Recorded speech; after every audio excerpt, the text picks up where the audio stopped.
I am the grand lovely. Just getting this stuff out of the way. I am the one that's the grand lovely. We are live. I am the grand lovely.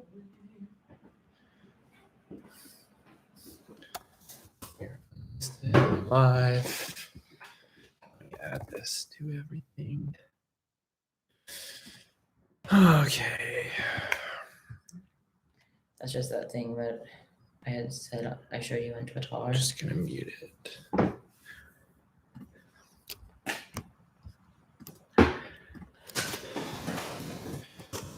there any questions in there? Yes. Oh, nice. So we'll do those first. Okay. So there's that. People will start trickling in, and then Is there like a beauty filter on YouTube now? I don't know. I think it's just my webcam.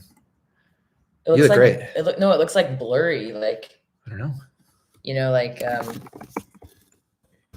I guess sure though. That's good. Should I just do it in announcements or general? You can do it in all, just in case someone doesn't go into announcements. Oh, it's actually 1 second.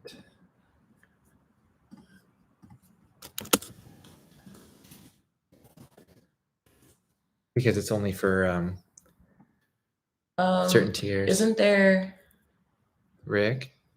Hello? Rick? Isn't there a little section that's like the tiers? I think so. So you can. Okay, yeah, that's what he knows.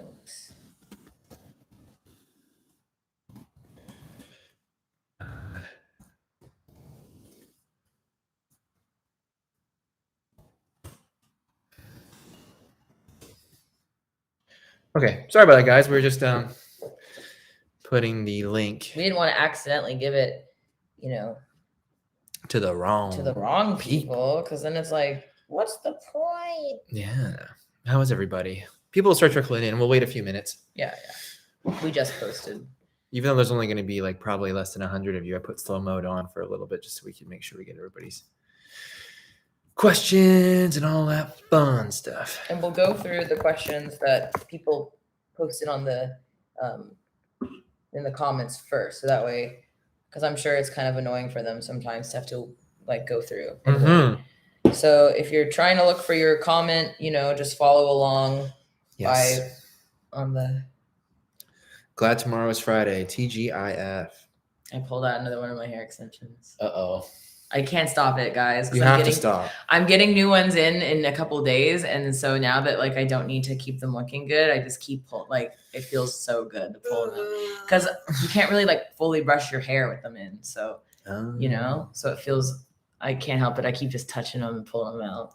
I'm sorry I've done that to you on camera, but see, I just can't stop touching it. You know, there's all these hairs, you know, that need to be. Baron is here. There's all these hairs that need to be rectified. Are you changing up the blue? No, I think I'm gonna have like, I'm just growing my hair out. See, so I'm just gonna keep growing my dark hair out, and then by the time the eternal blue cycle is done, I'm hoping 2 years from my now, hair will probably be like down to here dark. But you know what's messed up? I'm trying to get gray hair. You and me both. Look. I got some grays. I haven't had it, and there's this one too. I haven't had a gray hair since our wedding time. Yeah. I got gray hairs during our wedding planning. That's probably when I started getting grays too, to be honest. I got a lot of them. And then I stopped having them. Like it was purely stress. Mm-hmm. I know. Now I'm getting them again. I don't like them. I'm surprised my whole head isn't gray in the last year. That's for sure. I don't mind having gray hair. I just don't like that it's like when your hair turns gray, it's like a different texture than your original hair. Mm-hmm. Because all the pigments like sucked out of it. Ryan, your Said It Louder Than Life was killer, and I drove 20 hours round trip from Michigan to Kentucky just to see you. Oh my God, dude. Yeah, we were talking about that in the messages because he asked me a question and then I didn't see it until after we played, and he was asking about about Louder Than Life, and I was like, did you end up coming? And he was like, yeah, I was there. I can't believe that you drove that far. I'm so happy that you made it safely. I'm really happy you got to see that one because that one went really well. I'm also really happy that I just pulled out another extension from my hair. You gotta stop doing that. I know. I'm sorry. Like it just like if they're gonna come out they gotta come out, you know. Rob, do you not like my jacket? Is that what you're trying to say? How dare you? You come in here and insult me. How listen, dare you? Yeah. Listen up, Rob. Yeah. How dare you? Congrats on the live show. It looked amazing. It was a lot of fun. It was pretty overwhelming. Yeah, it was pretty really nuts, cool. To be honest with you. It was it was a time. It was my first time where I was like, I'm singing good. Where did I get this jacket? I got it on a goddamn clearance rack. It's from Pleasures. But it's from Pleasures. Hello, everybody. We're gonna wait just a couple more minutes. First, we're gonna go through the post questions. That way, all the people that miss it can check it out. Well, we can start doing those now because they're not even here to. Okay, yeah, you can do it. You know, they're gonna watch it later anyway. There are a few. I feel like this one is gonna be very much Eternal Blue focus, which is great. Also, as a note, after I just finally compiled all the footage from this month of the vlogs that we've done, because obviously, you know, I pretty much, sometimes I don't film stuff because I'm like, we don't have a content guy and I need to be like present for this moment, you know, and not worried about doing this the whole time. But I pretty much film as much as I can where I feel it's appropriate for one of us to be filming. So I've finally made my September vlog. It has like all of the behind the scenes of all the festivals we did and our release week and all this stuff in there. And one of you makes an appearance in it. Yes. Rachel, because we watched her reaction channel. Like it was crazy. Michael just happened to. I was just on YouTube and on YouTube when our album came out. Yeah, she was reviewing the album live. So all of us sat there and watched the whole thing. I want to watch this. I really want to. I'm really interested to see. And it was so awesome to watch. It was great. Yeah, it was really special to us that we just, and it was live. It was when she was doing it live. Yeah. So we didn't say anything in there because we didn't want to make her nervous. No, not at all. Or like, I think I did it. No, I was trying to super chat. Yeah, and it wouldn't let us because we have a Canadian thing. Yeah. And it was like, you have to be of the, I don't know why. It just like wouldn't let us because of we were having Canadian currency. But we waited to the very end. And then, you know, because we didn't want her, because what if she didn't like our album? We didn't want to like influence her. Yeah. What she was saying, knowing that we were there. Yeah. So next time, do it when we're in Canada, so we can actually super chat you. Yeah, we did try though. Yeah. I did. I really tried. Even those stupid stickers, I tried, and it just wouldn't let me. Wouldn't even let me do a sticker. No. Okay. Question 1, Benjamin. First off, I want to say I love the album. I listen to it on repeat all the time at work, at home. Sometimes I fall asleep with it on. I got merchandise and all that good stuff, and I'm so excited for y'all to blow up even more than y'all have. I'm curious as to how you guys are doing. I'm sure all of us is a lot to go through with shows being canceled, album release, people screaming the lyrics, music chart domination. How do you guys do it? People ask who's the best band in the world, but I'm asking how is the best band in the world? Oh my God! What a great, nice thing. Thoughtful question, and what a thoughtful thing to say. It's pretty wild and it's very crazy to deal with. I'm not gonna lie. Like, you know, everything. I've said this the last few nights when I've like seen a couple of my friends or whatever, and they're like, "Man, you must be like freaking out. It's so crazy." And you know, like every single time, I'm just like pretty honest about how overwhelming it is, and how happy we are. But at the same time, too, it's always under the most extreme circumstances, you know. It's like we haven't been a band that's been out touring and seen a gradual bit of success, where like we notice more people coming to the shows, we notice certain numbers going better or whatever. It's like the pandemic hit, and then we started releasing content and music and videos, and all of a sudden it was just like, and we didn't really get a chance to see it blossom and for it to happen in a normal way. You know what I mean? Like it just kind of was all online. So every time that we went out, you know, we did the LB tour, the Extreme Circumstances, those were the biggest shows that we had played. And also no preparation. And no prep. We had 2 weeks to prep. I had to buy like a $15,000 rig. I didn't even know how to use it. Very intimidating. Super intimidating. And then Extreme Circumstance, it gets canceled. And then we got home and we're trying to like, you know, wrap our heads around what just happened all of a sudden, 2 for 2. And then, you know, we put out our last single and then we let the album out. and we start playing shows around that time. And then it's like the biggest shows we've ever played. Like the last biggest show that I had played was Summer Breeze with Iwabo in 2014. And that was like a sea of people, but the festivals we just did were much, much larger than that. And, you know, it's crazy just to all of a sudden, like you're thrown into it. And, even the Billboard stuff, you know, like in my mind, I was like, man, it'd be so crazy to be on it, to like be in like the top 75. That would be a statement. And then top 100, whatever, you know, like anything like that, any recognition would be a statement. And for it to be so close to the top 10 just doesn't make sense. I've said this so many times this year, but it just feels like we're living in this crazy simulation and it's constantly crashing. So yeah, it's very interesting. It's a lot. Well, we're also so overwhelmingly happy. Yeah. Don't get me wrong, but at the same time, to be thrown into that, you know, is pretty nuts. Yeah, it feels like, you know, you're like, how the fuck are we gonna live up to the expectations? Yeah. Set for us now, because it's like, you know, everyone's like headline, and we're like, I got to put the set. We together. Don't even have the equipment that we need to do a headlining show.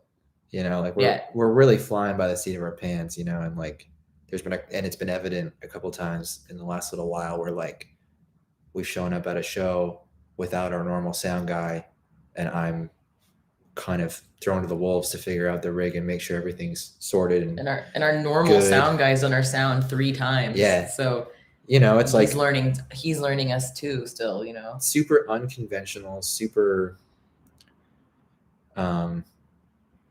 stressful, very stressful, but at the same time so fulfilling. Like even people that hated the album, I was just so happy that people heard it, because you know I knew they were gonna hate it, and I was waiting for them to hear it so that they leave me alone. Yeah. Because I don't care if they like, you know what I mean? Like, I feel like we put Holy Roller out, and it was really crazy how much people liked it. And then a lot of people who wouldn't otherwise like our band were into it. And then we figured, okay, well, now we're going to put Constance out so that we can like balance. Goodbye. Bye. Yeah. And then funny enough, those people that we thought wouldn't like it were really, they thought it was cool. Mm-hmm. And then we were like, okay, now when Circle With Me comes out, they'll fuck off. And then they kind of like that too. So it was finally, you know, these songs that we finally put out were written before Holy Roller was written. Yeah. And they could finally hear what we really kind of want to represent as our band as a full spectrum of who we are. So it's kind of like a relief in both all the amazing people that really loved it and all the people that like respectfully don't get it. Yeah. You know, because it's not like that's not bad. It's just not for them. And and I think as long as you're just respectful about it, who cares? Like, I think that's cool. Everyone has different tastes. Yep. So, and then I can now be released from their what they thought, like their preconceived notions of what we might do. Yeah.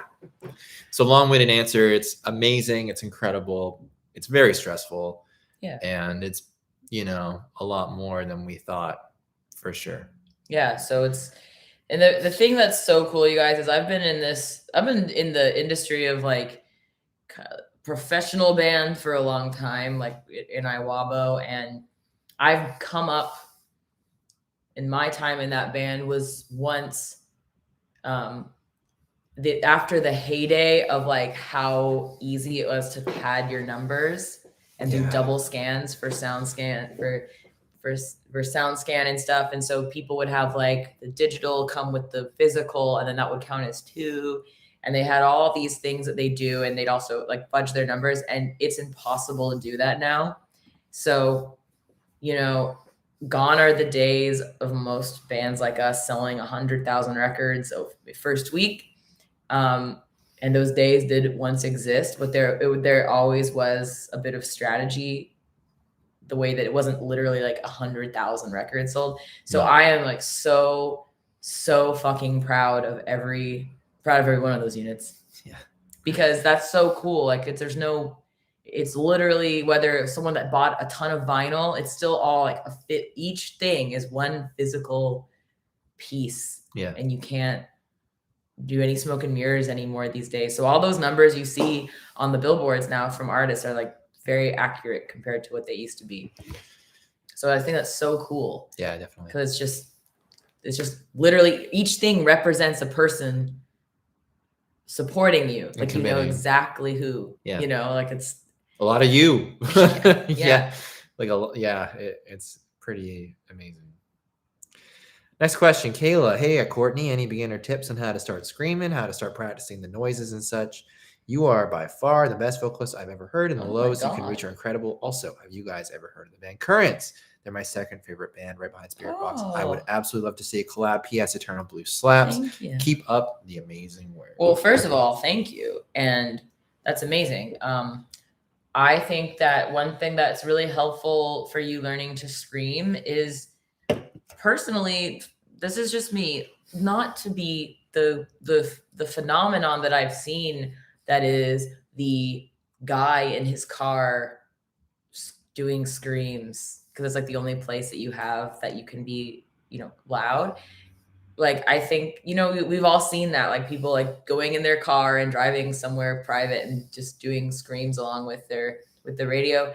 And I think that's really great to hear what your real voice sounds like and have good volume control. But I think that what you really need is singing. Screaming is one thing, but the microphone is honestly, in my opinion, like part of your instrument.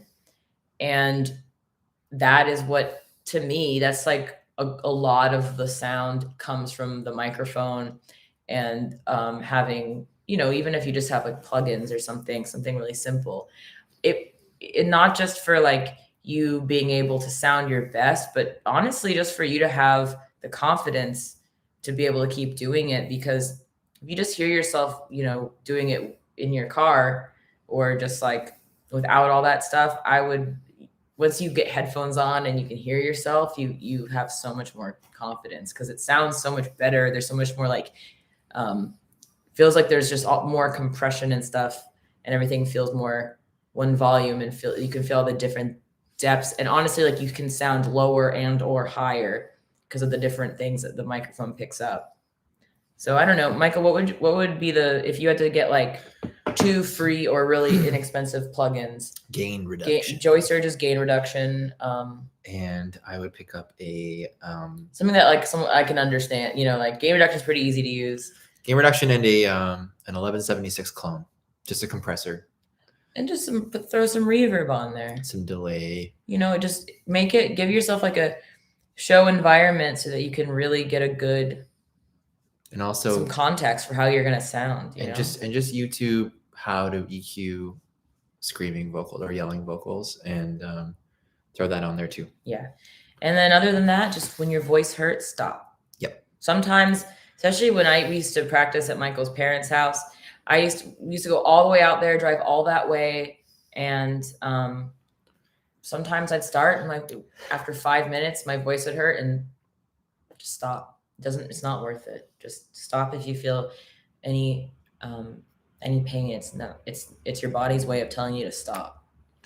And also, yeah, Currents is great. We've seen them play live a couple times. They're such a tight band. We saw them on tour with Northlane, Era, and Crystal Lake, and they were amazing. Yeah. Sean Bird, I can't apologize for saying the same thing as everyone else here, because it has to be said, you guys crushed it. Eternal Blue is truly a special album in metal history. I love that each song has its own identity, and it's a wonderful blend of sounds we've come to associate with you, blended with surprises and experimental ideas we didn't expect. This record shows your range and even hints at ideas you might push farther into the future. I can't wait to see you in Anaheim in February. Enough fawning. Now to the question. Do you think you will eventually perform Yellow Jacket live? And if so, how will Courtney tackle the dual vocals? Also, now that you've begun performing these live in front of people, what are the moments in your set list right now that you're the most pumped about leading up to the show? Well, damn, that's so nice of you to say all that stuff. Very kind of you, Sean. Yellow Jacket was first written all with Courtney and me and Bill doing the extra parts. I just sang it for the first time today by myself.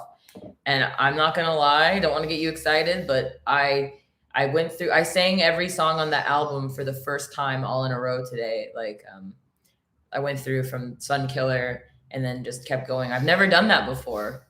I've not had time. I've had to, my practice time has been the set for the tour. I'm basically always like playing catch up. And yeah, today I did it. And like, just to give you perspective, I love doing Yellow Jacket by myself so fucking much. I just did it 3 times in a row because I was just rocking out by myself.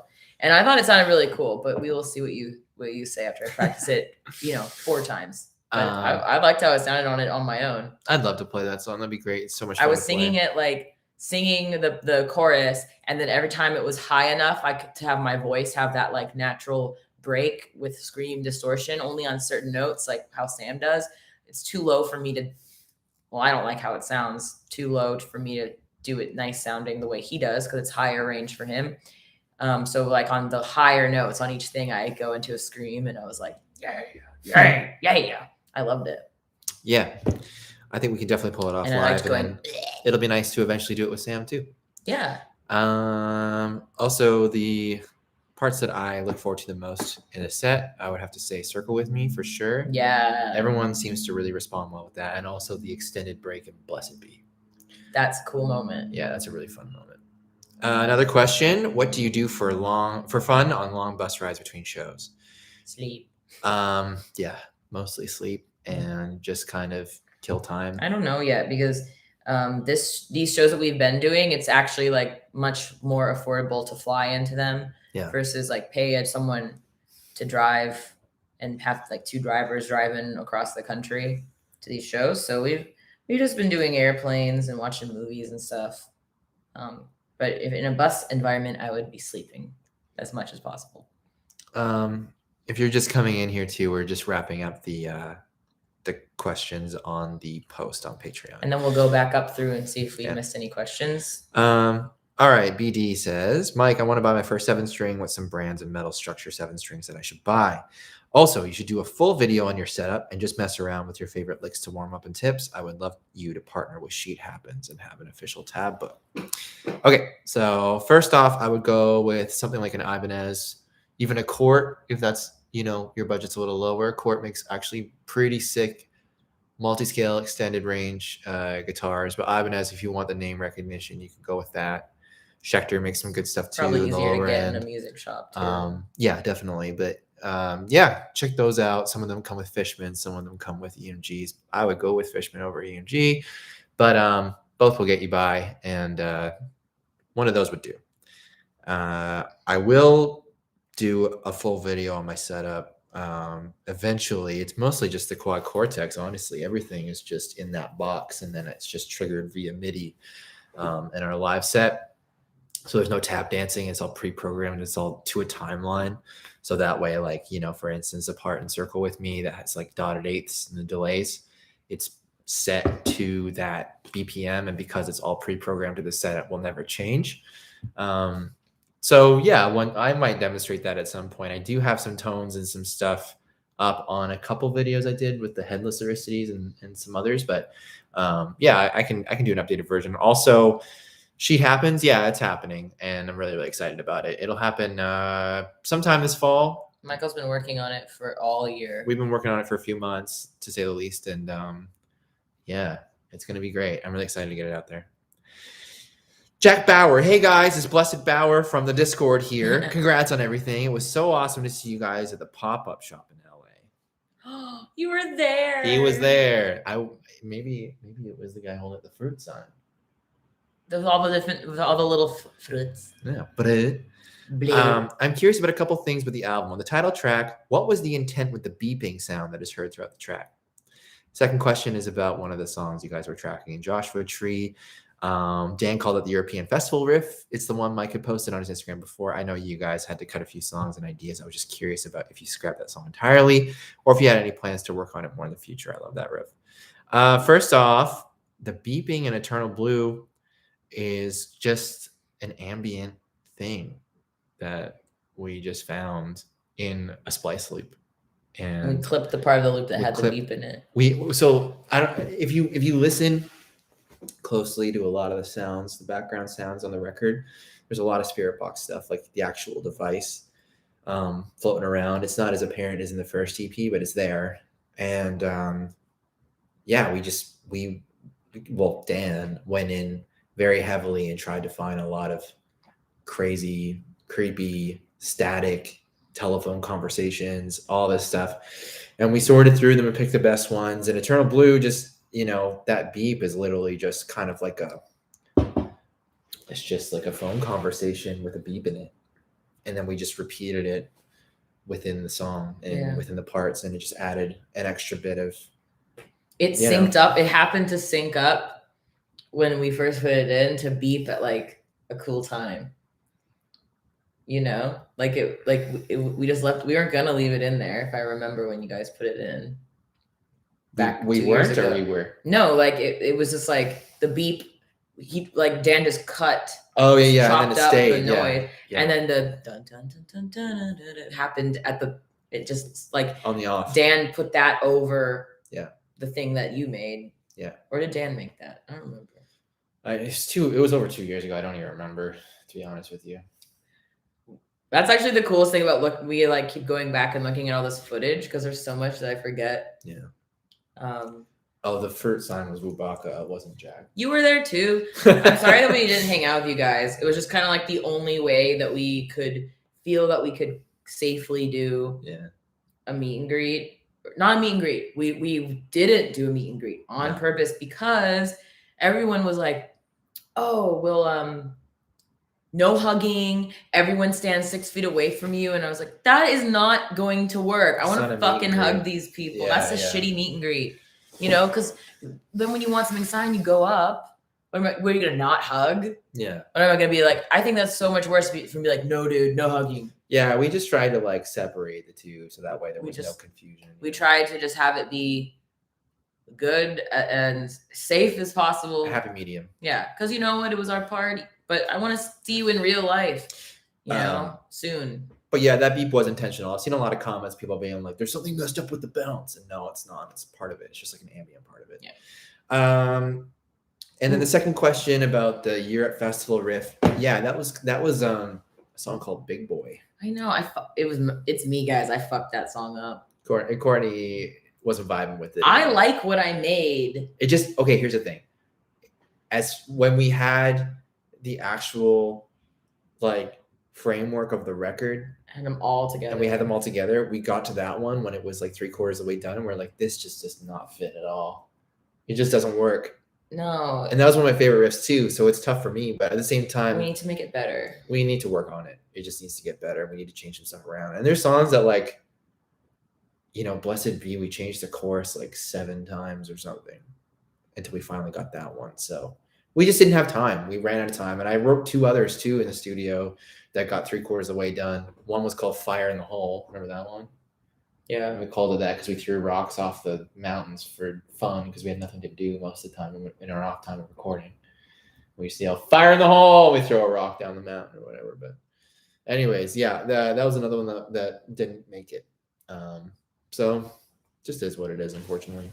Oh, Wubaka, you said what happened to the pre-signed stuff? We just never publicly said that. I think I just said that to you guys because we were gonna sign a couple things, but nothing got to us in time to sign. So we were just like, we don't have time to sign any of this stuff. So we don't want people to buy stuff and have 10 people get assigned one and then all the other people not get one. Yeah. So we just were we chose not to sign any of them because we didn't have any time by the time that they showed up at the shop to do them.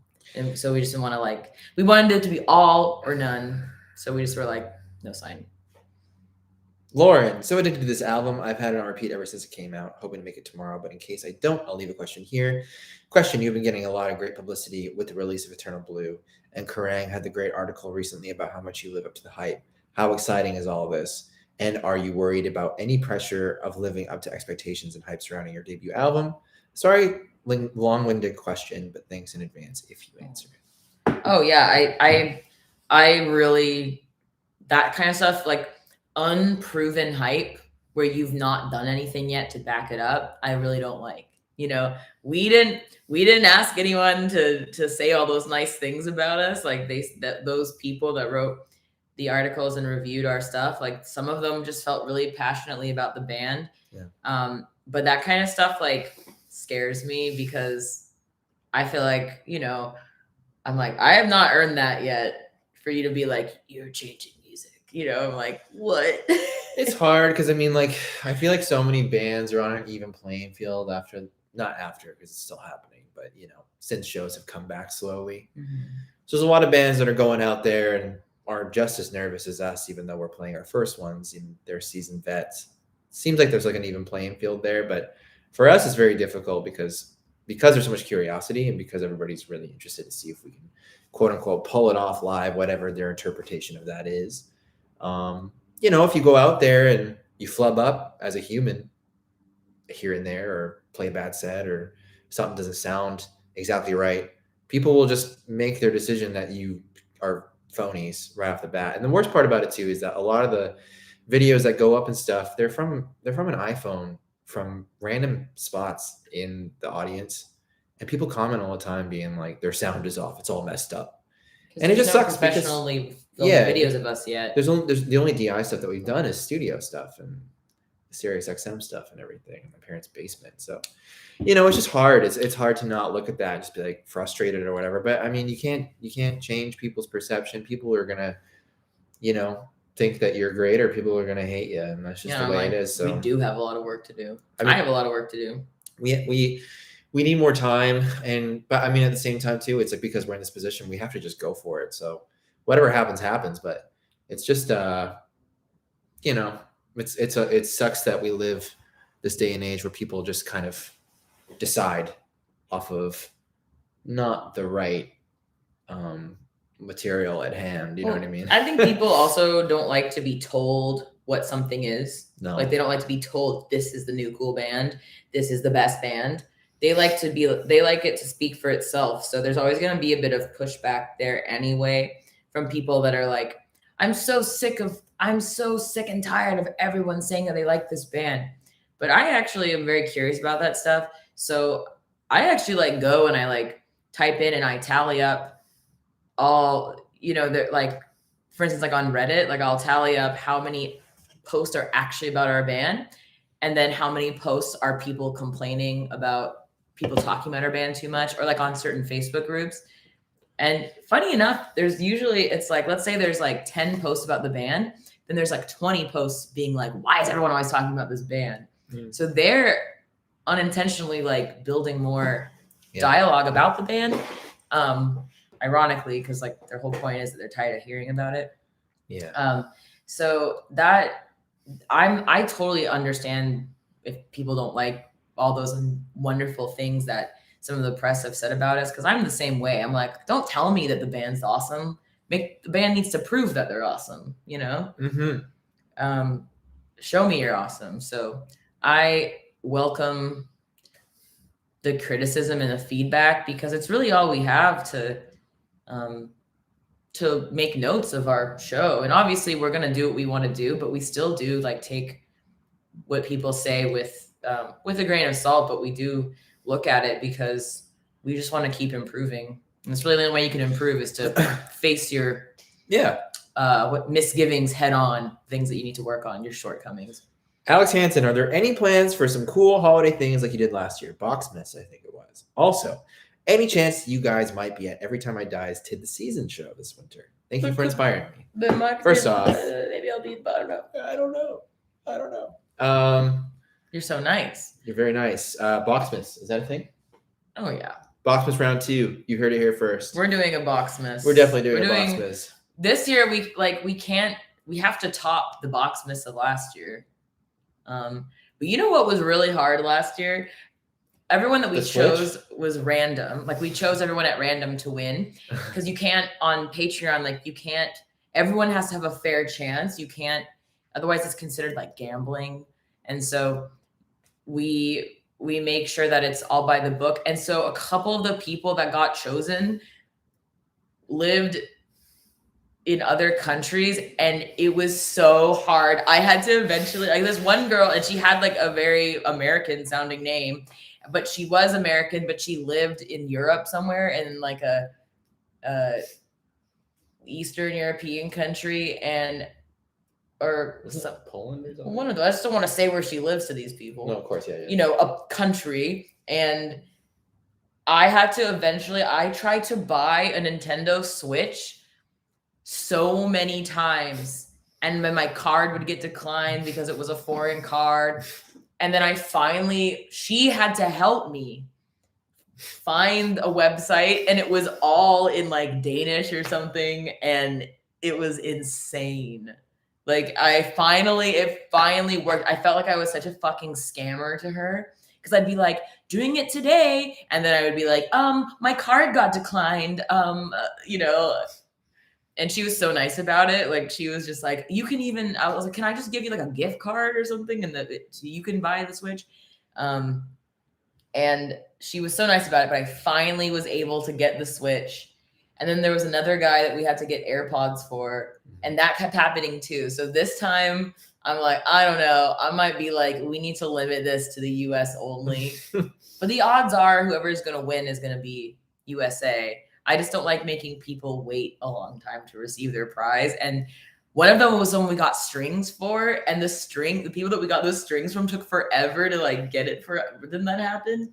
I ended up buying them like 5 packs because it took so long. But I think you just bought them. Like you didn't get them through. Like Michael just bought them from like a regular customer instead of from our account, because somebody took so long. We were like, this guy needs his fucking strings. Yeah. Mark is on fire. Unfortunately, I won't be able to attend it live, but for sure I'll watch when I can. It's not really a question. I just wanted to say thank you for releasing such an amazing album. This year has been really tough for me due to my mom passing away in February. I struggled to really come to terms with it, but the singles being released helped distract me. I relate a lot to Constance, and it gets to me each time I hear it, but in a good way, because it just makes me remember all the positive memories I have. So apologies, this isn't a question, but I just wanted to say thank you. The album is my favorite of this year, and I really can't wait to see you live next year over here in England. Aww. Thank you. Well, thank you. Mark is on fire. Thank you, Mark. Thank you so much for telling us all that stuff and sharing that with us. And it makes me so happy that that song isn't making you sad, because when I wrote the lyrics of that song, there was this transition where it went from making me really sad to really like a year later, when I sing the song and practice it and perform it, it just gives me like a sense of calm and happiness instead of I used to go and have tears when I'd sing it. So I was thinking about that for my own personal reasons of writing the lyrics to that song, about my grandma passing last year. And so that makes me really happy that you can hear that song, and also that it brings you happy memories of your mom. Yeah. That makes me really happy for you. And just really sorry for your loss. Yeah, we're really sorry, man. I can't wait to come perform for you so we can sing the song and cry at the same time. Sometimes we all need to be together and have like the human connection of live music. I think that's going to be very therapeutic for a lot of people. It has been for me already. Yeah. So big time. I'm sure that I hope that you get to go see tons of shows, in the next little while before we're in the UK, so that you can go let some of that out and enjoy yourself. Dogs, because people suck. Will you guys? Yes. Will you guys be selling VIP tickets for the Under Oath tour? I saw Under Oath is doing a meet and greet thing. I'm hoping you guys are going to offer that. Also, the only reason I'm buying an Under Oath concert ticket is to see Spiritbox. Oh, well, I'm glad you're coming. You're going to love the other bands. You're going to need to stick around because you're going to love it. They're crazy good. But no, unless we're doing a headliner, you guys, unless it's our tour, we're always a guest on the tour. It's just like we're showing up to work. We don't do any of that stuff. We play the show, and our goal and our job is to get the fuck out of the way from the headlining band, because that's their thing. That's their bread and butter. They're doing their VIP things. So they have a whole amazing, elaborate VIP thing that they're doing. Yeah. And then our job is to make their lives as easy as possible, not take too long, not step on anyone's toes. So we're very like, keep the head down, you know, no meet and greet, no VIP or anything. We just need to get in, get out, and get out of everybody's way. Carmen, hey guys, thank you so much for the album. I love it. You've all had such a huge 12 months. What's been your personal highlight during it? I don't know. Louder Than Life. Yeah. In Kentucky, I felt like I stepped into through the threshold into like musician Courtney that I have been wishing to be for the last 6 years. And I like walked through the threshold and I became musician Courtney that day instead of just like girl who works in data entry cosplaying as musician. Mm-hmm. That's how I felt. For me, probably, oh man, I think a huge highlight for me was putting out Circle with Me and doing the premiere at Dan's studio. Yeah, with Dan. And just seeing everybody freaking out and seeing all the funny negative comments, but seeing all the people that were really happy and all the support, like, or the conversation regardless, you know, because it was such a grand unveiling. Because when you do the first single, yeah, I know Holy Roller and Constance ended up sonically sounding very similar, but like Circle with Me was the newest song that we wrote, and it was, you know, basically the first unveiling of Eternal Blue. Yeah. And that was really hard actually to put that song out and not talk about Eternal Blue. I hated and not that. say anything about the album, but it proved to be okay. You know, everybody involved on the team was like, don't worry about it. No one's going to remember. But that would be a huge, huge thing. And also just, you know, this last few days of just having this confirmation and seeing, because it's so crazy to think that 2.5 years boils down to 7 days. Like the first week means everything. And yeah, it was just wild to have that, you know, go through like that and have it land where it did. And you know, the other thing for me that was a really big deal is something that I wouldn't like brag about this publicly. I will just say to you guys, but I was in like a really important meeting with a bunch of cool people that I was like, why am I here? I was doing a Zoom with all these people for this thing. I was like a panel I was doing, and I looked down and my manager, Jason, said, this is the highest debut album from a metal band since 2003 with Evanescence. And I was just like, and that made me like start crying. Like, and the second I was done the meeting, it was like 5 hours long. I slapped the computer down and you were gone. And I just was like, and I just like hit me. Like, that's a crazy thing to hear. Yeah. But I think that might be wrong. Could be. Because I saw someone actually tweet that. Like, we didn't tweet that because we didn't want to be like, we did this, you know, it's like so fucking douchey. Yeah, yeah. But how cool is it that the highest debuting metal band before us also was a band fronted by a lady? Yeah. And then 18 years later, we did it. But I saw the person that posted that, Josh from Issues, was like, he just like, he replied to the tweet like this, like the little emoji, like, and they were like, oh shit, did you guys debut higher than that? And he was like, yeah. They did, hey? He said in 2014, that was their debut. Wow. That's unconfirmed though. I don't know if that is they did debut higher, but apparently they did. But even so, that's so cool. Like, whether it's since 2003, which is obviously cooler than it being since 2014, regardless, like, that's still, all of that's really cool. So it's not the most albums ever or highest charting ever of any metal band since 2003. It's just debut album since 2003, apparently. But who knows? Maybe it's Evanescence, Issues, Spiritbox, which is, you know, pretty cool company to be in. Any plans? U7878. Any plans to deliver a tab up with guitar and bass parts included? I would put money down on that in a heartbeat. Sheet happens. Dang, another one. What's the ETA on that, dude? late fall, and it's just going to be guitar, it won't be bass. But it's the first 2 EPs. Do people ever buy bass tab, or does it usually like go with the guitar tab? I don't know. They just want a guitar, so we just did guitar. You can learn you can do the bass. It's like similar to the roots now. So it's basically the same. Yeah. Woobaka. Hey, it's Woobaka. You're in there now. Wait a second. I first wanted to say it was so awesome seeing all this stuff at the pop-up shop and finally being able to see you guys in person, even if it was from a social distance. Speaking in front of a group it was intimidating though. So my question I didn't ask: what was the most difficult song in Eternal Blue to lock into a final version, whether lyrically or instrumental? Was there one that just took a while to find the missing piece it needed to work? I can't wait to see you guys in February and finally see how everything sounds live. Yay! Yay! Well, I think the Summit instrumentally. Really? Mm-hmm. And then honestly, like and Strange World. We live in the Strange World. You guys, I showed them my first chorus, and they were just kind of all like, no. And I was just like, this is fucking cool. It doesn't need to be this big soaring thing. And then we tried a billion things. We just kept going back to it. The verses, I think I did the verses in like a couple.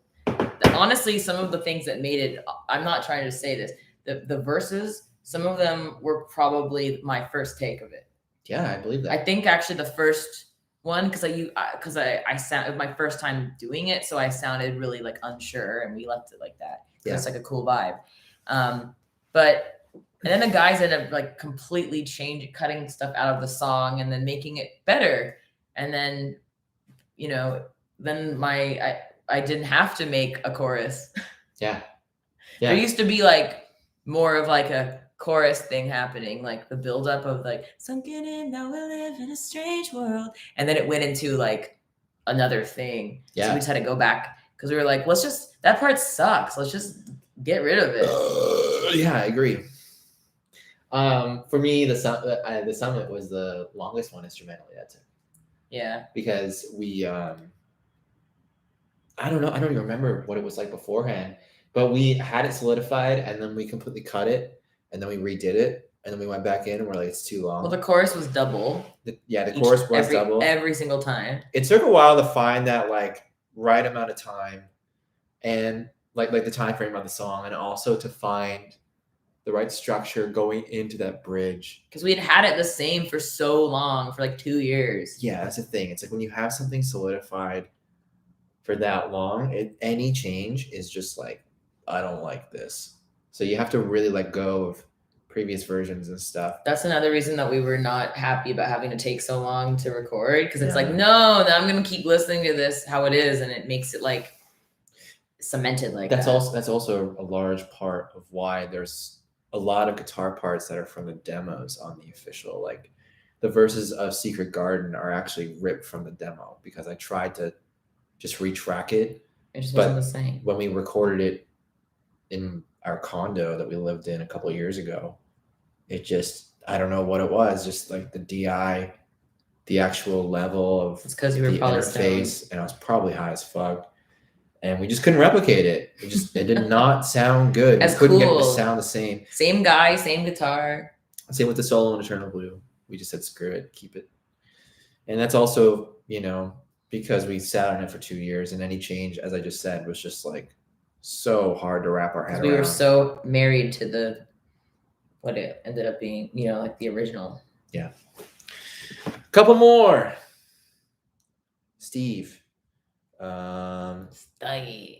25 more days till we take a cruise. Really looking forward to your 3 sets. This is going to be epic. You're on the cruise, dude? Hell yeah. I can already imagine the hangover.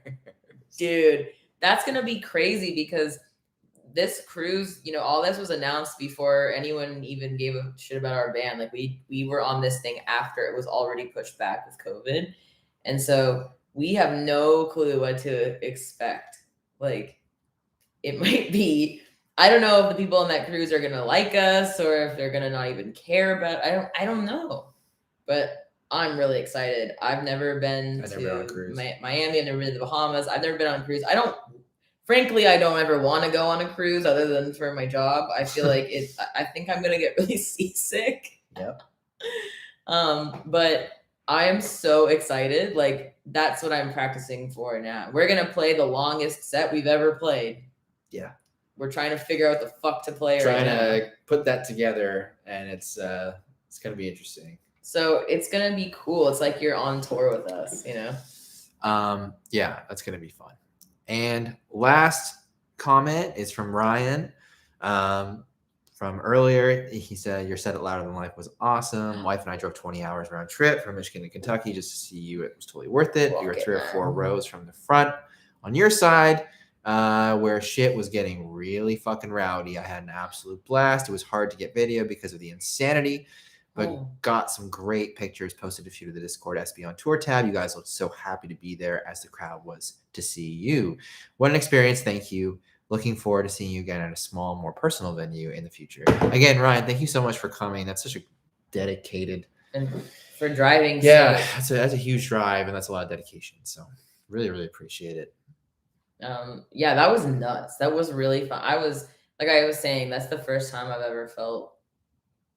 The whole time I felt like a weight had lifted off me, and I was just enjoying the show instead of freaking the fuck out the whole time.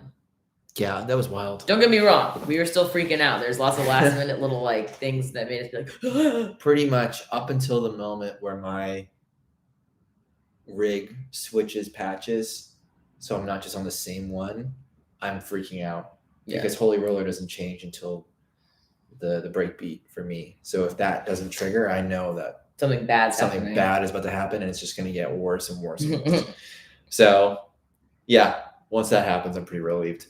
But that concludes all of the post questions. So if you guys have questions, let us know. Let's talk about the record. Let's talk about anything you want to know. Some of you might have already done some questions at the top. It'd probably just be easier if you just retype them. If you just give us another one. Yeah. Okay, let's see. Watching back the vlogs you did while in Josh Retreat, it was stated that Courtney basically tracked all the screams in one night.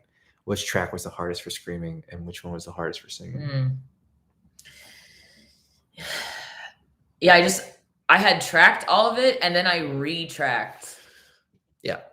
Like, honestly, like, so much. You guys weren't there because you were having to return the rental car.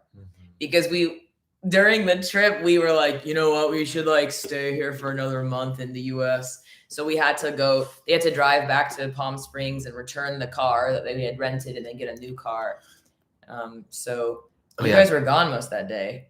We were. Also, really quick, Baron has a really good comment here. If you guys have a question, start it with an emoji. Or like a wave or something, just so we know that it's a question. Yeah, that'll help. Thanks, guys. That'll help. Yeah.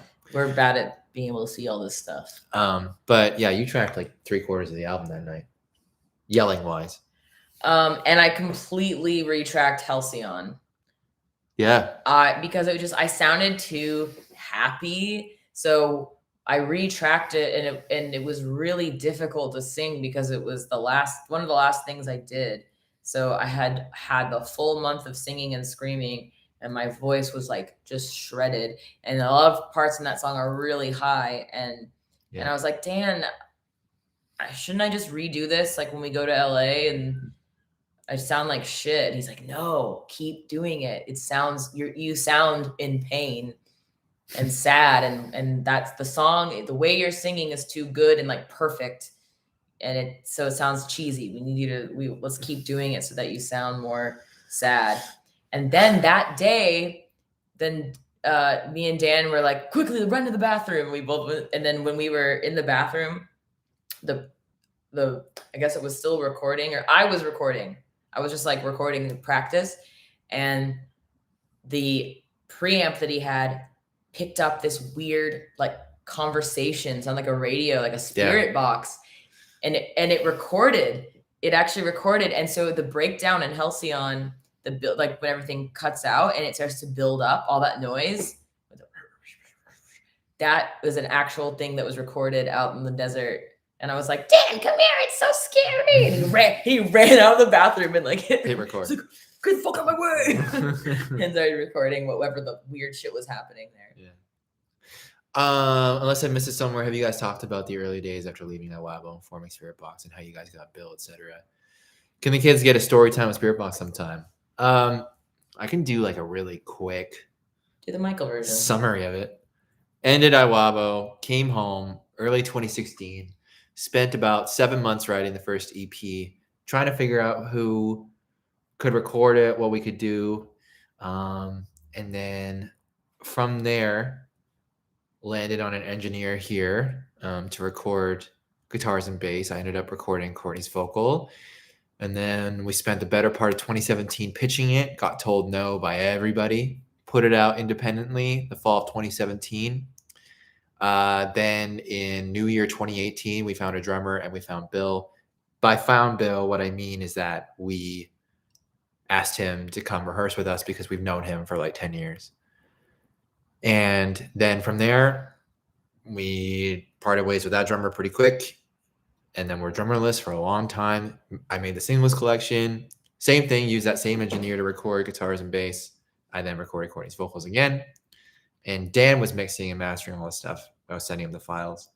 And then after that, found Ryan for drums. He lived in Kelowna. And then he had a baby boy. And then we got tour offers and he stepped down because he had a child, rightfully so. And then I scrambled and found Zev on Instagram, met him literally 4 days before our Europe tour, our first tour. That got canceled. And since then, this has been the trajectory since March of 2020. Can I say a thing that you never say? I feel like Michael needs to he needs to practice on you guys being comfortable saying that he writes and records everything in the band. Because I feel like people don't know that, and it's important to know, So we've had other drummers and stuff, but yeah. Michael tracks bass and guitar and writes it. And then now that we have Zev's, we don't really know his writing style, but now he's like learning our style and we're learning his style. So I feel like he'll be he did help on this. Yeah.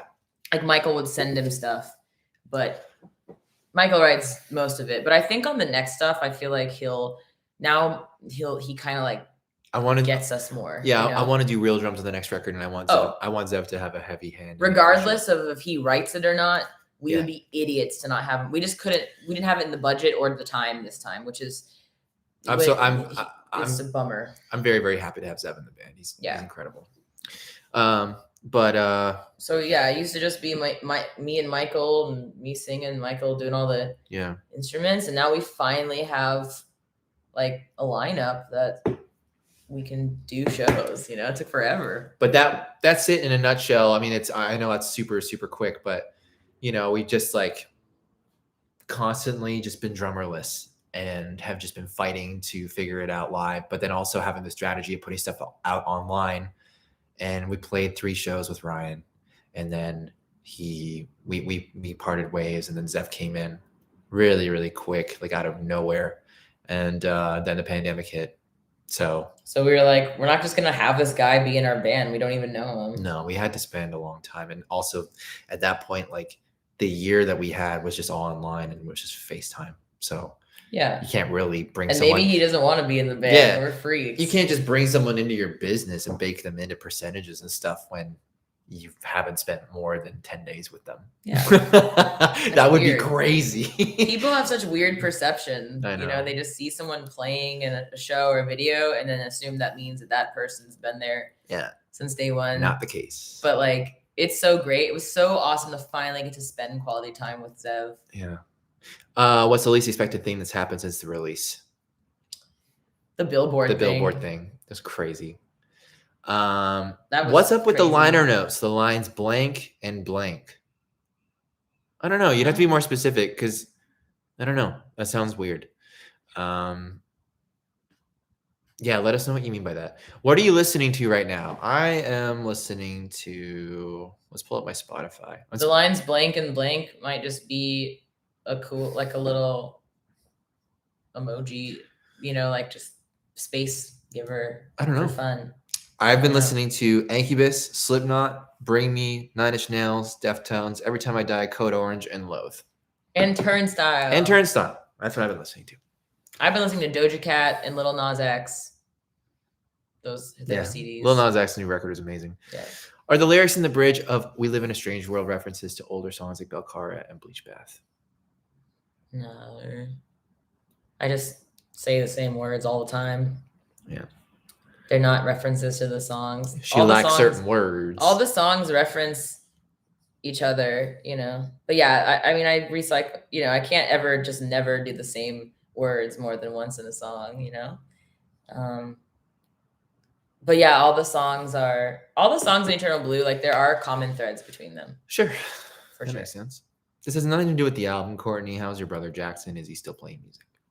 He's just making his own music, but I wish that he's really good. Like he makes music all the time and it's cool. He's a shredder. And he sends it to Michael, and Michael's been like helping him with drums and stuff. But it's cool because Michael's been helping him with drums, doing MIDI drums. He's kind of starting to like taking an interest in learning how to do like go deeper into MIDI drums, and yeah, it's like our way of all bonding together. Silk and the Strings is so sick. Maybe Bill can hook us up with a playthrough. For what? For Silk and the Strings. No, I don't think he'll ever do a playthrough. Because it's Michael's hands on the record, but we'd like to whip him into doing stuff, because I don't know, doing that stuff, like if there's ever a bass playthrough, honestly, it would probably be Michael that does it. It's just that there's a lot of stuff that I feel like people think are bass, but they're actually guitar. Yeah. So it would actually be like a cool guitar playthrough, you know? I'm trying to do all my playthroughs pretty quick. It's just difficult because I want them done in a really specific way, and I want them to be high quality, but like living, what? I don't know, just like, for instance, Jesse from Era has awesome playthroughs. Yeah, I'd love to have that type of quality on our stuff for sure. And I don't want to just like try to do it myself, because I won't do as good enough of a job as like hiring out someone. But ultimately where we live, there isn't really a lot of choice. So, and we don't have a good space for it. I need like a studio and all that stuff. So I don't know. I'm working on it. I'm trying to figure it out, but hopefully. You could also do one when we're practicing. We're all in the States again.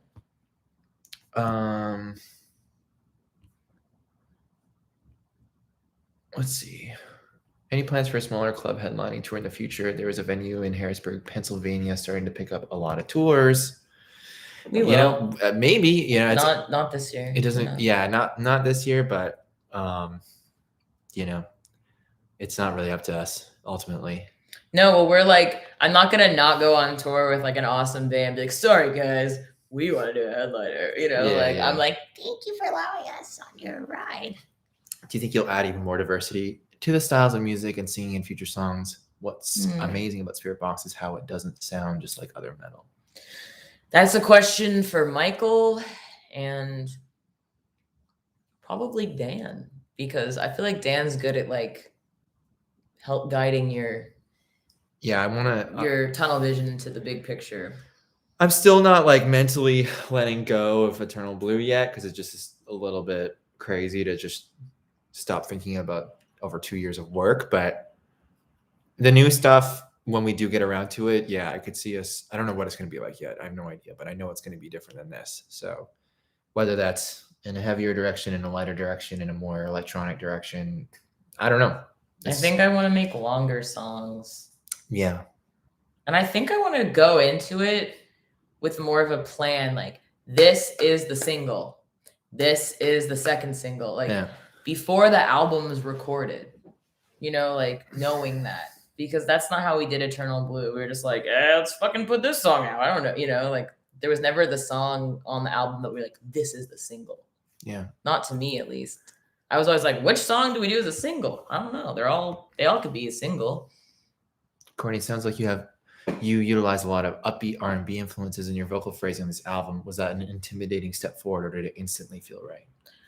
I don't even think about it. I just think of what patterns sound cool over the songs, and not that you were ever bad at writing music, because all the music you've ever written for me. Oh, it's amazing. Your head. I have never met someone that has more of like an encyclopedia mind for music than you. Like you literally can reference anything, and it's amazing. It's incredible. What are you fucking talking about? I'm saying that you think I'm good at that? Yeah, you're incredible at it.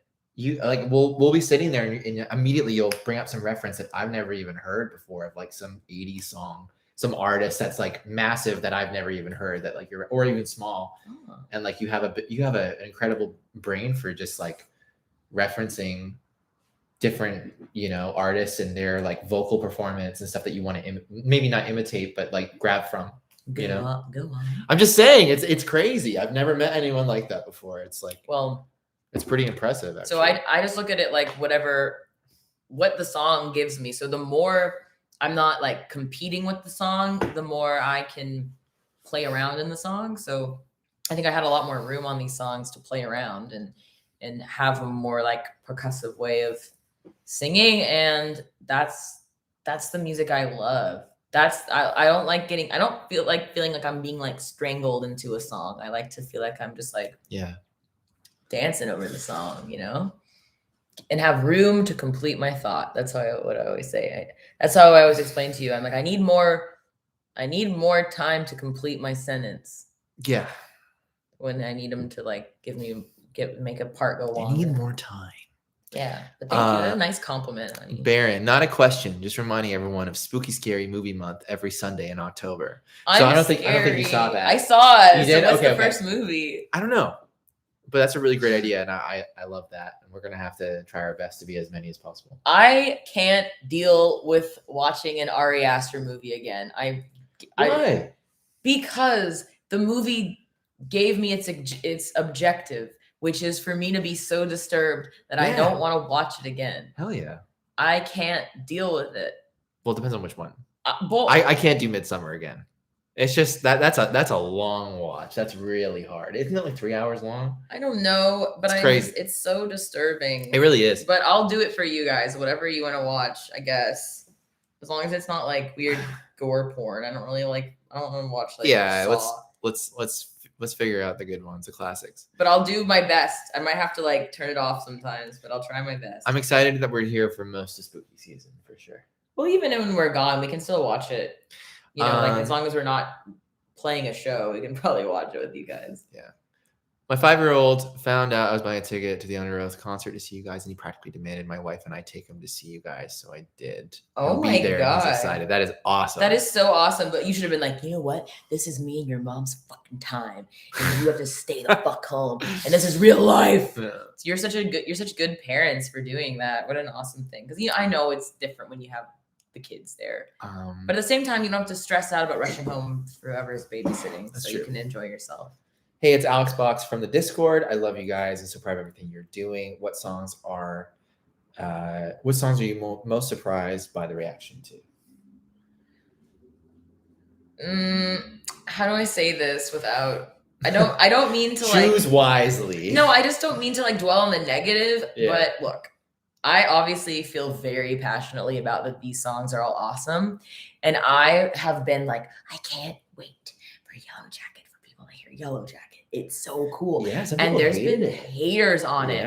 Like being like, he's on it too long. The song sucks. I hate the chorus of the song. And I'm like, it's a duet. Every time I hear the song, I cry. It's so uplifting to me when the chorus starts. Yeah.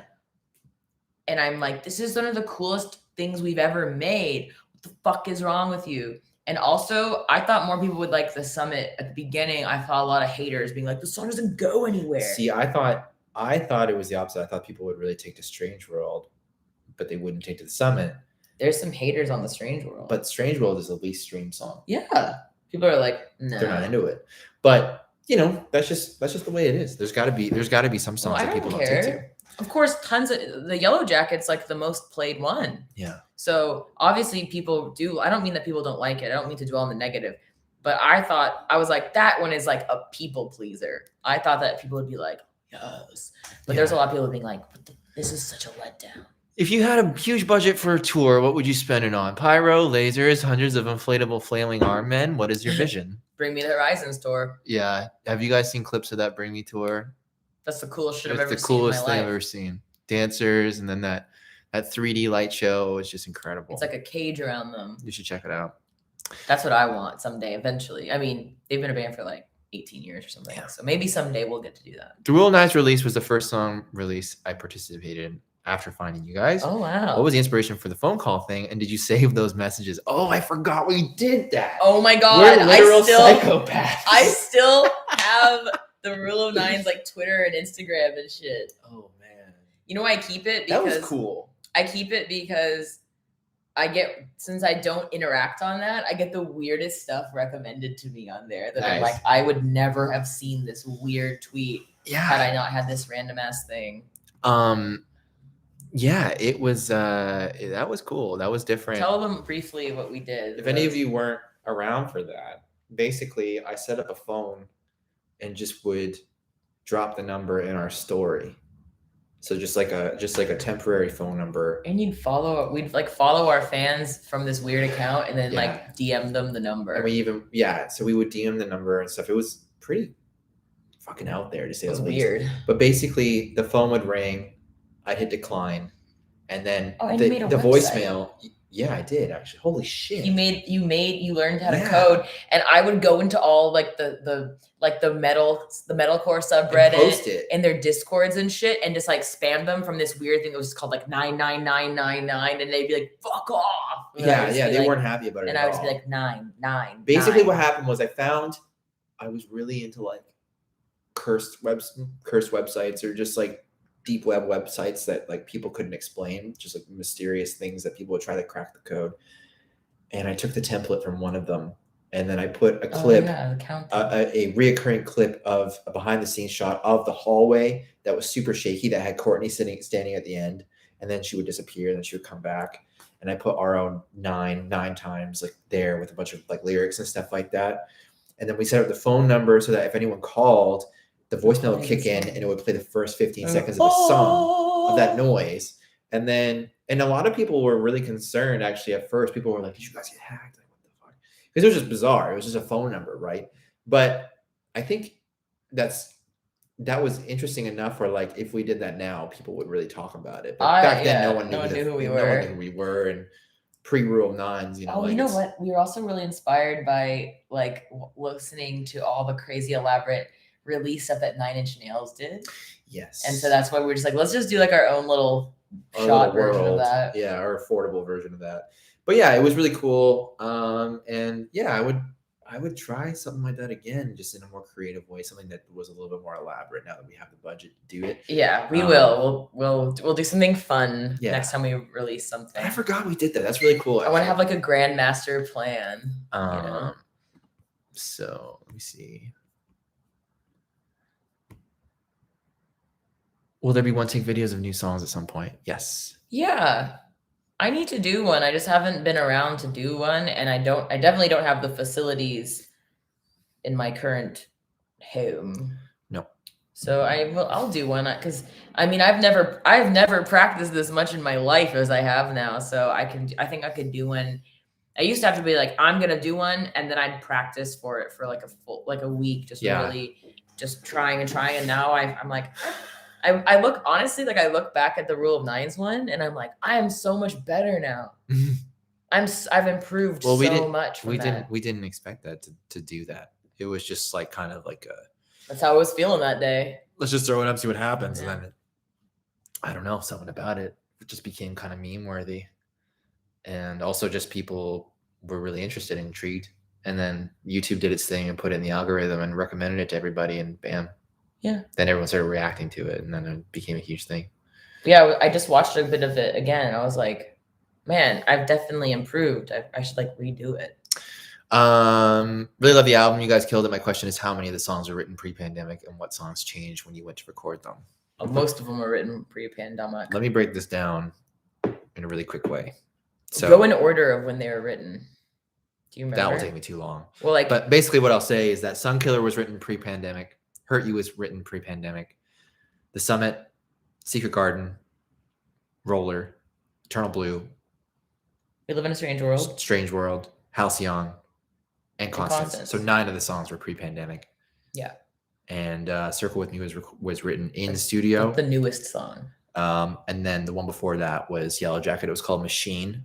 I wrote that over Zoom with Dan. Yeah. And then All the heaviest Silk and the ones are the Strings. newest, other than Holy Roller. Yeah, Silk and the Strings was also around that time too, because we needed another heavy one. Yeah, by that time we were like, fuck this thing's too. Well, also at that point too, we just didn't think that the album was actually going to get recorded because we kept on getting rejected studio time because of the travel ban. Ugh, that sucked. It was it was a rough place to be in mentally because I just really wanted to record and get it done, but then couldn't. So I just kept on writing angry stuff. Well, it's cool that it worked out like that. My favorite Nine Inch Nails song. Courtney, do you like Megan Thee Stallion? If so, favorite song? Megan Thee Stallion is one of my favorite artists. I was just actually talking to Mike about this yesterday. I have been following her on Instagram since she was Tina Snow, and she had like 15,000 followers, or probably less than that. So I've been a fan of hers for a while, and I think that my favorite song is honestly the Cash Shit. The one with DaBaby. That's the one that's the song that I heard from her and I was like, it's happening. It's happening. Mm-hmm. It's happening. You say I'm all about money. I'm on that cash shit. I won't be fucked with no. I'll keep going if you need me to.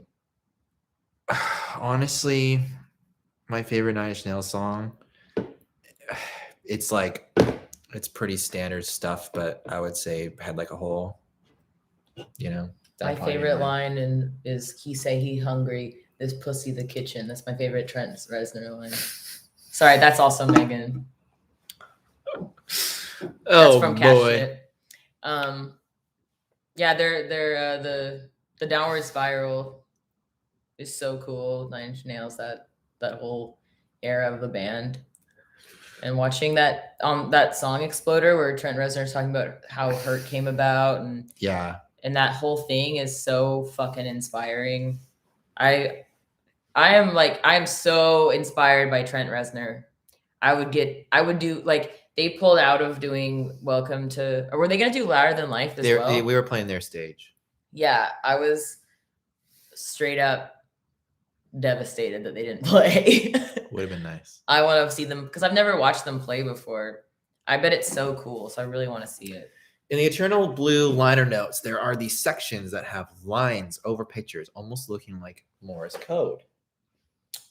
Oh, I don't know. That's a Kevin question. That's a Kevin question. He went hard with all these crazy subtle things in the design, and there's a lot of like his own weird shit. It's just aesthetic stuff. Yeah, it's nothing. Pretty. It's nothing like actually anything. It's just more so just kind of like fits the vibe and the mood with all like the macro shots and stuff. It's like a nod to basically everything in the Eternal Blue packaging is a nod to each thing that the band's done aesthetically for like single artwork and stuff before Eternal Blue stuff came out. And so the little Morse code things, I don't know what it says, but it probably says like SB or something, because he just kind of left little like traces of all his different things that little Easter eggs that he's put over all of our stuff. Yeah. But I don't remember what those ones are. I'll find out. Not a question. Just wanted to say I love you guys and love Eternal Blue. I had to skip concerts on the album for a little bit. My grandma passed away from COVID 2 weeks ago. Oh, I'm so fucking sorry that you have to deal with that. I'm so sorry. I'm so sorry for you. And I'm sorry that song makes you sad right now. You don't have to listen to it. You listen to whatever the fuck you want whenever you are ready to listen to it. And we just hope that you're doing better. I know how you feel in some ways. All of us that have lost somebody within the last couple of years during COVID, it's been really shitty because none of us were really able to say goodbye. And a lot of us none of us know what you are going through specifically, and I can never know, but just have comfort in knowing that there's a lot of us probably in this chat right now. Of the 34 people in here, I bet, unfortunately, I think a lot of us know a teeny bit of what you went through. So let's just all rely on each other to go through it. Yeah. Like we can all just lean on each other and take a little bit of pressure off ourselves. So I'm really sorry that you've gone through that. Also the Discord too, a lot of people probably relate to that and have had it, unfortunate circumstances this year too. And if you need people to talk to, it's also really great. The Discord, everyone in the Discord's so nice. Yeah. I'm so happy that you all have found each other in there. Yeah. It's so awesome going in there and seeing people just like really connecting. Yeah. On a pretty awesome level. And our mods do such a great job of making sure that everyone feels good about being in there. Yeah. So it's such a nice place to be. It's like our little community and our little escape from, the stinky world. Any plans for Bill to write the bass? I mean, no, because it's just, that would mean that he's helping writing the songs, and that just doesn't happen, I wouldn't write the guitars and then teach him the bass, and then that's him, like, that's not really him writing, so anytime we record or anything, it's just, it doesn't make sense. It just makes more sense just for me because I know the songs in and out, so I may as well just hop on there and do it. Majority of this writing is just me and Dan.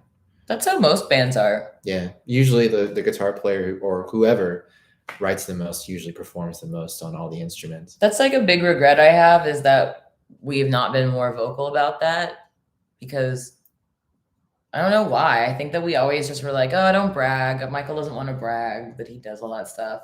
And also I think that subconsciously we're also like, it's always just been the two of us, and we don't, and no one wanted to work with us because it was just us. Yeah. So Michael never really bragged about, like when I think of Beartooth, I think of Caleb from Beartooth. He does everything. We all know, you know what I mean? So I wish that you could get more comfortable, like telling people that, because it's cool. It's interesting. Well, I mean, I think we have a lot of footage from recording and stuff, and I'm going to put some stuff out or whatever, but next time we'll just have someone documenting everything. But yeah, the first two albums were just me, and then Eternal Blue was also mostly just me, but Dan putting his brain in there too. And that was your first time ever having anyone help you write. It was so amazing. Yeah. It was incredible. In your life. Yeah. I mean, it was incredible just to be able to sit there and speak the same language and have, Dan confirm what was good and what wasn't. Because if you're just doing it yourself, half the battle is being like, is this even good? Yeah. Like I've tossed so much material out that I probably shouldn't have, because I'm just like, this is shit. Or like I just never had the time to sit down and really dissect it. Sitting on a hard drive somewhere. So it's just, it's tough. But yeah, I mean, like, I'm just gonna continue doing it. Yeah, it's the reality of this band. Yeah. And the other guys play a more supportive role in the band. Totally. Let me see. Acoustic version of Constance is beautiful. Is there any interest in adapting other songs to a similar acoustic version? An acoustic EP would be an awesome release. No, it's just like, I think we can do that if we have someone help us. Yeah. Like I just find that really overwhelming right now to do on our own.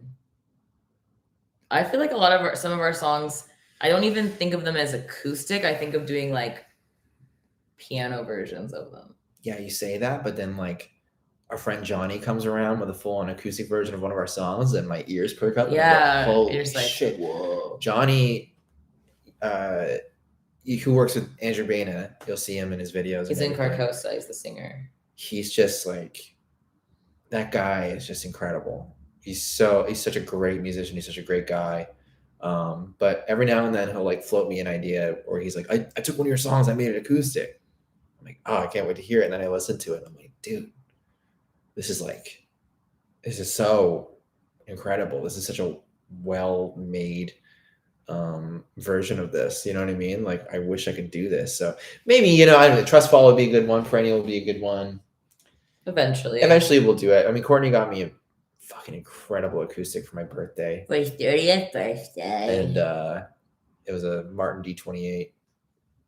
and it just sits in its case right now because I've had a lot of time to play it. But soon that'll change, and yeah, we'll put some stuff together probably. Someone said The Witch. I'd love to watch The Witch. I just rewatched it. It's so fucked up. They grind up the babies. They do. When am I going broke again for those single collection of self-titled vinyl? It is any second. We're just waiting for everything to be done because we just don't want it to be, oh, I ordered it and then it got lost. You know, we want them all to be physically ready to be sold, and then we'll put them out. But we'll tell you guys first. We'll do a Patreon thing. Lots of really nice words, lots of kind people.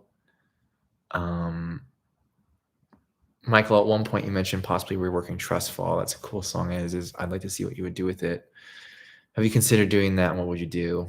Yeah, that's kind of what we're touching base on. I really want to perform it. It's one of my favorites off the old stuff. It's also drum wise hard, very, very hard, and sing wise. Holy, there's so much going on. Like that's the other thing too, is like back then when we were writing that stuff, it was definitely more rhythmically complex. And guitars were straightforward. Drums, though, it was just I just felt like it just needed to be a little bit more over the top. And Zev could crush it. There's no doubt in my mind about that. But at the same time, it's just like it's an interesting contrast to go back and listen to that stuff compared to Eternal Blue.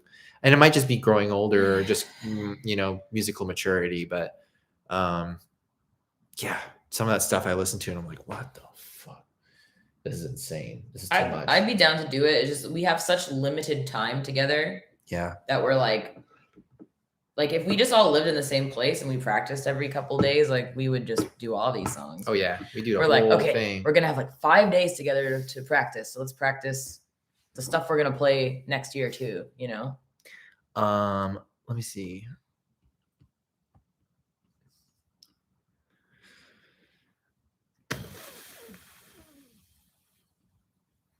Everyone wants to hear you rap, Courtney. No, I would never ever disrespect my fucking queens that I love. Because I'm horrible at rapping, and I know that because rapping is really hard, and that's how I practice my breath control. So I've heard myself. It's bad. Someone said it's crazy to think that we're the 35 people in the chat pretty much a Billboard top 10 artists. We're not a top 10. We're 13. Yeah, we're 13. Last week. Now we're probably like 69 or something. But that'd be sick if we go to 69. Yeah. I thought it was cool also that we were top 13, and it was your 13th year of trying to be a musician. Professional musician.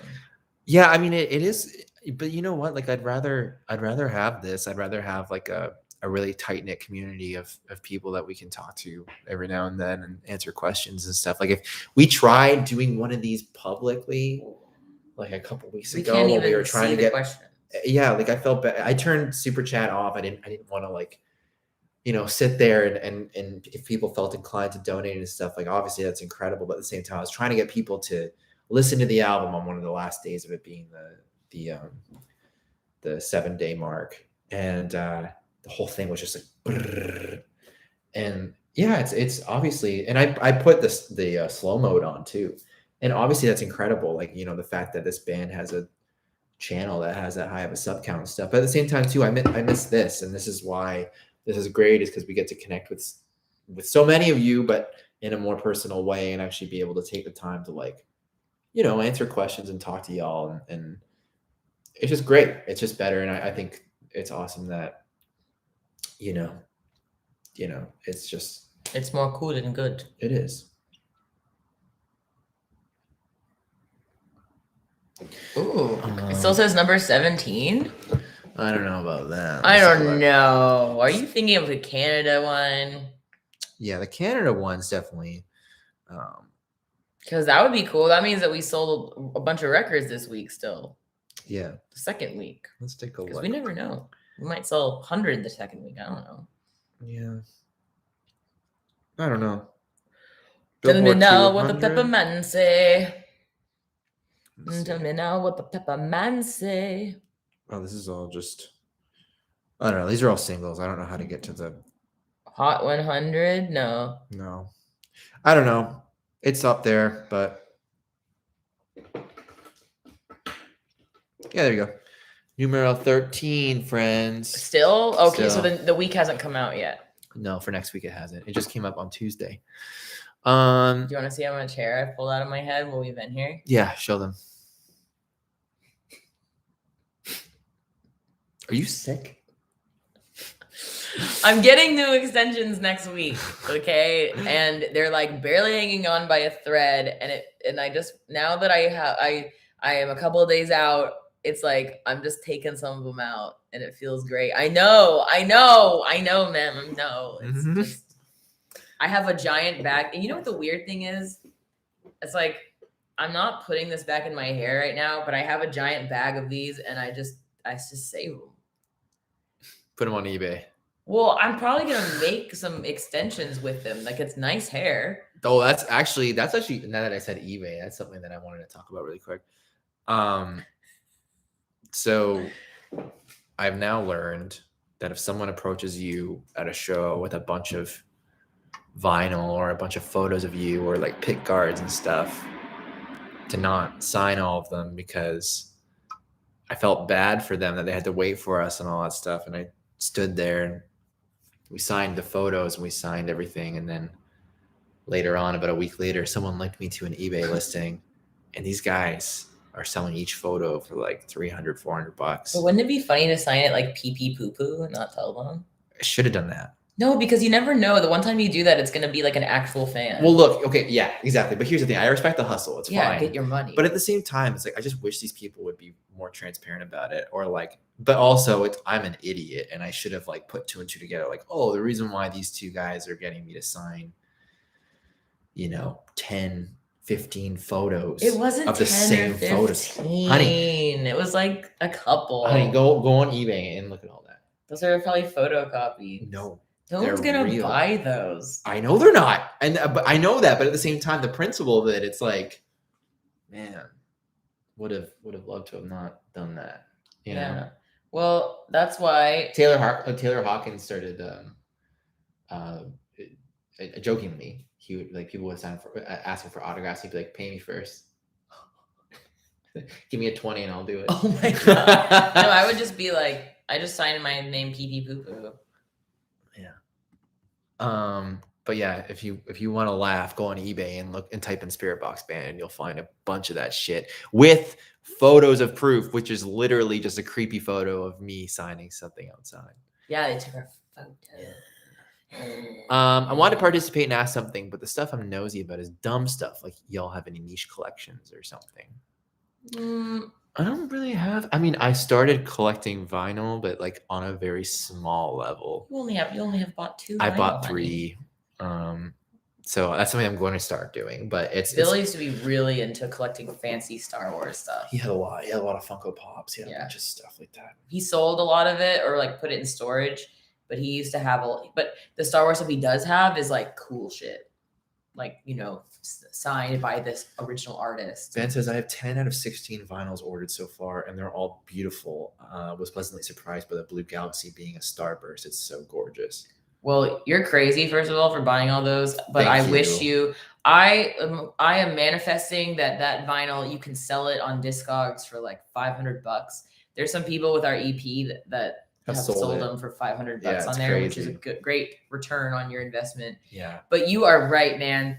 I can't believe, because I've only ever seen one of them in real life. But I've seen videos that some of you have posted and stuff. And the vinyls, the vinyl deserves its own award.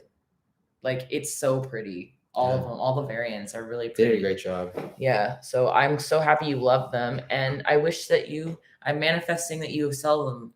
Yeah. And make a bunch of money, and then you go on a vacation. Hell yeah. Were you still at Louder Than Life for Machine Gun Kelly? What happened? We left just before. Not my jam. I would have loved to see Disturbed, but I didn't want to stick around for MGK. No, we had a flight at like 6 a.m. the next day, so we pretty much got out of there. We got out of there pretty early. I I would have watched MGK. Like he probably puts on a great show. I don't care about all their weird feud stuff. Like, yeah, that's just the metal media like blowing that up out of proportion because they knew all the metal fans would be like, oh my god, yeah, you know. yeah. So click. So you know, I don't like. I don't know. I'm sure he made a bunch of money that night, and apparently he punched a fan in the face. There's video of that. But he probably made way more money than all of us combined that night. So who's laughing? You know, yeah, exactly. Signing as 9 Inch Farts sounds like a good plan. Oh my God. Personalize what you sign if you can, and it's hard to sell. Yeah, it's true. Actually, I should start doing that. P. I was right. P. Yeah, there you go. P. Baron 16 out of 16 purchase. I'm just waiting the last. Damn, dude. Oh my God, dude. Well, you're gonna like we're gonna go out and see one of our friends that we haven't seen since before we left. But when we come home, we'll upload the vlog, and you can see there's a time lapse of us signing all the Newberry vinyls. Do you come up with the merch designs? You guys are the best merch. Thank you. No, I just like help. I'm like I would consider myself the creative director of the merch. I'd say so. So I come up with like the color palette I want, the inspiration, and whether it's like photo inspiration or other merch, I'm like, I love this style, these designers and this and that. But then Leanna, and Kevin too, he helps, but Leanna has been doing our merch for like 2 years. And so now she's kind of like, what are you laughing at? Is that Aaron? Yeah, I just. What did he text you? Just look at this. No context. Apparently, there was a headline that Shakira got attacked by some wild boars. That's not real. I don't think it's real. Click on it. What if it's real? I hope it's not real. But just seeing that with that photo was like, what? No, it is. Pop's, one sec. It's on BBC News. Pop superstar Shakira says she was a victim of a random attack by a pair of wild boars while walking in a park in Barcelona with her 8-year-old son. What? Wow. But they're okay. They're okay. Okay. That was a real article. They were taking my bag to the woods with my mobile phone in it. They've destroyed everything. What the fuck? Wow. Shakira is the latest victim of the increasingly aggressive hogs which have invaded the capital in recent years. In 2016, Spanish police received 1,187 phone calls about wild hogs. 30 to 40 wild boars. Wow. Do you guys remember that meme? I thought that was a Hard Times article. Yeah, holy shit. That's why I looked at it and laughed. I was like, everything's okay, though. Yeah, they're fine. I just knew that it was going to be I never would have guessed what it was that you were laughing at. Yeah, the freaking feral hogs. Was the green... Oh, my God. The 30 to 40 feral hogs. Was the Green Galaxy vinyl Shrek inspired? We watched Shrek. Shrek on the plane ride home. We did, and it was actually really good. I was like, the internet wasn't. Everything that I had inspired because Parker left our iPad in Blue Ridge that we use, and then he just like didn't tell us. And then I was like, Parker, do you have the iPad? He went back to Maryland, and then we met up in LA later. And I was like, did you bring the iPad? He was like, it's on its way. And I was like, what? And apparently the guys in Miss May I found the iPad like on the ground and were like, whose is this? Oh, this is probably fucking idiot Spirit Box's iPad. And then they let them know, and then they shipped it to us in LA. So Map says Shakira Borkira. Wild Borkira. The boars don't lie. Oh my God. Are the 2 vinyl variants on your site still in stock?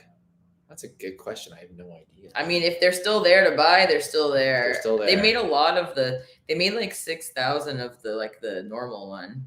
So I feel like it's there. I mean, if it's not there, that would be a wonderful problem to have, but we're not like trying to make the normal non-special variant ones like a exclusive thing. And now it's like, fuck you, you can't have it. We'll make eventually like, that's going to be a thing that we're going to always try to keep in stock. Like Rise they have the money, they can keep that in stock, keep selling it. Wait, look what I don't know about wild boars, but I know some zebras got a zoo near me for a week or two. Not long ago. A week? It took them a week to round them up? They're so visible. Wow.